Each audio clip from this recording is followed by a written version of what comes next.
Hey friends, welcome back to Midweek. I hope that you had a great Easter break. I know we've taken a couple weeks off since we've had a midweek, but nonetheless, I hope your Easter was full of great time with family, with friends, going to church and worshiping our Savior who is risen from the grave. And like I said, I hope it's been a refreshing couple of weeks for you, but we are back with Midweek and we are going to continue right where we left off in our series, The Heart of a Disciple.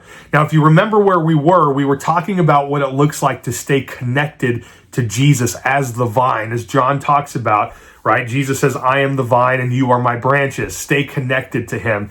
And we talked a little bit about what that looks like. And today we're just going to pick up right after that in the same book and in the same chapter, actually. And here's why, because we've got the big disciples, right? The big 12 that have been following Jesus, that have been walking with him, eating with him, sleeping with him, doing everything together as men would do following their rabbi. And now Jesus has been preparing these guys for a little bit of time to explain to them that he is no longer going to be there physically.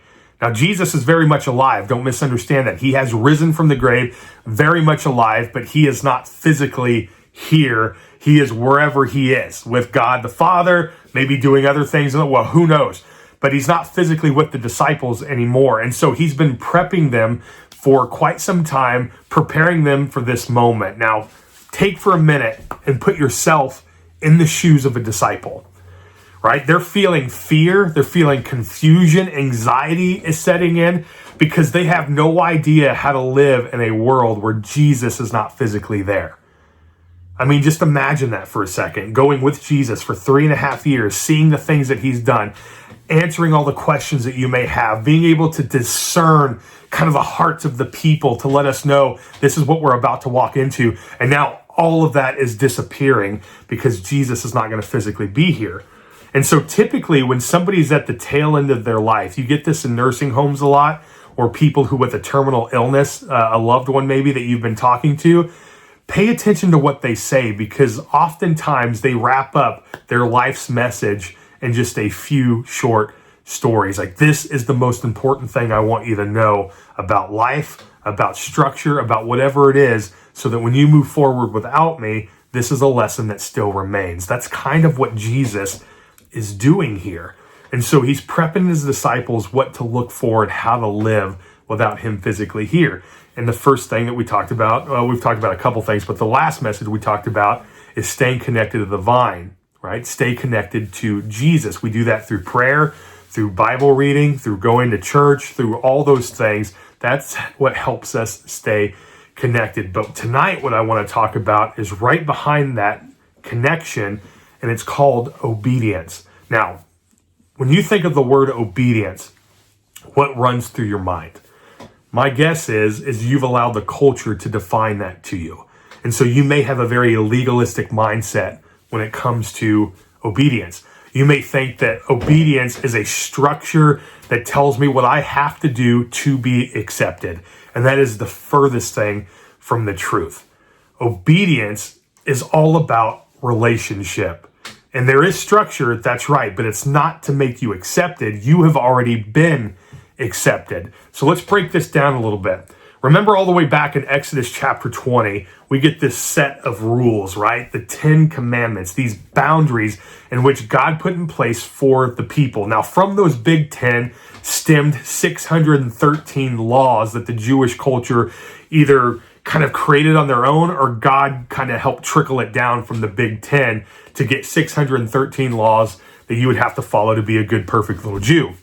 The problem is none of us can live up to that standard. And that's precisely why the Old Testament is there, is to show us how far we've fallen as a human race, to show how corrupt we've gone in our culture. But if you look at Exodus 20, you're going to see these big 10, right? And I know that you can't even fulfill the big 10. Don't worry, I can't either.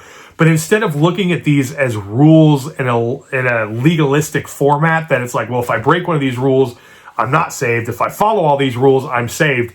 That's exactly what the world defines this as. But that's not what God was doing. God didn't place these boundaries on your life to limit you or restrict you, but rather these boundaries were put on your life so that you could have a life of abundance, right? If you honor God with everything and you don't substitute him for all the idols within the world, if you don't profane his name and you honor the Sabbath, that is going to give you a direct relationship with God the Father, a strong connection. That's being connected to the vine. That's the first 4 commandments. The other 16 teach us how to have relationships with others, right? If I don't steal from you, then chances are you could probably trust me at some point, right? If I stay within the confines of my own marriage and I don't step out of the boundaries to go have an affair or to search after something else, there's a good chance that my wife and I could have a fulfilling relationship. If I don't murder somebody, then I'm not looking into the world expecting someone to come kill me. Remember Cain and Abel? Because Cain killed his brother Abel, he then had that viewpoint that the world was going to come and kill him. So his head was on a swivel all the time, assuming the worst in everybody, because that's what he did. Do you see how that kind of ties in? So God is showing us that if we can stay within these boundaries, our life can be full and abundant. Now, turn to John chapter 15, and let's look at a couple verses, starting with verse 8. Here's what he says. This is Jesus. He says, "By this my Father is glorified, that you bear much fruit." Well, what is bearing the fruit? That's the thing that's naturally going to flow from your life when you live a life of integrity, obedience, whatever fruit that you're building, it eventually shows up. And so Jesus is saying, "By this my Father is glorified, that you bear much fruit, and so prove to be my disciples." So if you bear good fruit, you are in essence proving that you are a disciple. Continue verse 9. "As the Father has loved me, so have I loved you. Abide in my love, and if you keep my commandments, you will abide in my love, just as I've kept my Father's commandments and abound in his love." So Jesus is essentially saying, if you want to prove to the world that you have fruit that is honoring to God, they are going to see this through your act of obedience. Why would Jesus know this so well? Well, there's a couple things, and there's 3 points I want to make as we kind of wrap up this midweek this week. The first one is that Jesus is giving us a clue that obedience is rooted in love, not obligation. Relationship is the key component here. I mean, imagine having rules given to you from somebody who has zero relationship with you, typically like a boss and an employee relationship. All of us walk into work at some point complaining about what management has done or what decisions are being made above us because it seems like it's limiting us, and yet there's no relationship with our superiors, our supervisors, or all the way up to the top. And so we always feel this disconnect, right? But if you've got a great relationship with your boss and they ask you to go do something, even if it's out of the boundaries of your job description, chances are you are obedient to that and you go to do that, not just because they're your supervisor, but because you have a respect and a love and an honor for them that you want to succeed in the best way that you can. Jesus is doing the exact same thing. First, he lets us know that love comes first. Love is what motivates the obedience. And then Jesus would know this because of the Trinity, right? Which is the second point. Obedience is not about legalism. Obedience is not about legalism and just being told this is what you have to do to be accepted. We are already accepted. In fact, if you think of all the religions in the world, and there are a lot of them, Christianity stands out alone in a few ways. And one of them is because we are considered a monotheistic Trinity. Now, this is very different because most monotheism or monotheistic religions have just one God. Now, we have one God, but 3 separate Godheads, if that makes sense. I know that's a complicated statement, but let me break it down for you. The God of the Bible is a Trinitarian God, but we're called a monotheism because God is one. It's just broken into 3 separate entities, the Father, the Son, and the Spirit. Now, the Hebrew God is just God alone, God the Father. That's it. But that's not the God of the Bible. You've got Allah, the God of Islam, only singular, one God. You've got Buddha. You've got all the many gods of Hinduism. You've got all these different gods out there, and most of them claim to have one entity. My question for those people under those religions, say Islam, is how in the world would your God, Allah, know what love is if he's never experienced it before? It's a fair question. You know why Jesus knows what love is? Is because he's always existed with the Father and the Spirit. So they've always had this connection. They've always had this moment of deep respect and love for one another, which is exactly what Jesus is telling us here. Abide in me in love as I abide in the Father in love, and have obedience to the Father because of my relationship with him. That's it. Love is the caveat that motivates this idea of obedience. But if Jesus and the Holy Spirit never existed and God was alone up there, how would he ever know what love is? But yet, because all three have existed for eternity, always was, never a beginning and never an end with them, they've always understood and known exactly what love is, which is why when Jesus says that God is love, he knows exactly what he's saying. He knows exactly what this means.